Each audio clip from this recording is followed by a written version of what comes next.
so'rayotgan mollarni ko'rganman. Ne bilay. Yo'q, macho'la. Короче, soat 5da ishda edim. Qo'lim moy, hamma yoq usti boshim yomon. Hozir mana o'zimni komfortimni mazah ketyapman-da. Bu gapimdan nima demoqchiman? Men ko'cha-kuyda ko'ryapman-da. Ko'pchilik bori ishsiz yuribdi. Doriga o'tirgan, boshqagan, nos chakkan, sigaret chakkan, men chakmadim deyman. Hamma hayot o'ziniki, hammaning hayoti o'ziniki.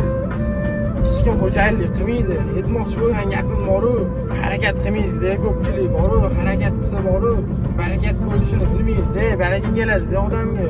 Pul degan narsa, boshqa degan narsa, hatto bor ota-onasini chunkiga qarab qo'ygan bo'ldi. Vashi ko'p-da, bu asabim buzilib ketadi-da. Shunaqa narsalarni ko'rib qolsam bor-ku.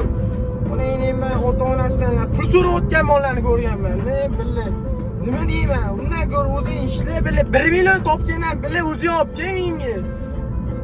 Asabim boru chidamaydi. Bunaqa narsalarni ko'rib qolsam boru. Nima demoqchiman? Turuningdan ko'kingni ko'tar, harakatingni qil. Shunga yarasha boru Xudoyam nasib beradi-da, nasibingni beradi, bor rizqingni beradi. Tushunsanmi, macho? Hozirdan turish kerak, harakat qilish kerak. Nima soha bo'lmasin? Bo'mish bo'lasan, boshqa bo'lasan, ota-onangga boru azgina bo'lsam yordam qilsang, boru ota-onang seni duo qiladi-da, ko'kliga ko'tarib qo'yadi. Ishingda baraka bo'ladi. Gazana bos, короче. Erkak, yurgan boshingni ko'tarib sindirib o'rmagan o'zingni, axir sana noming erkak.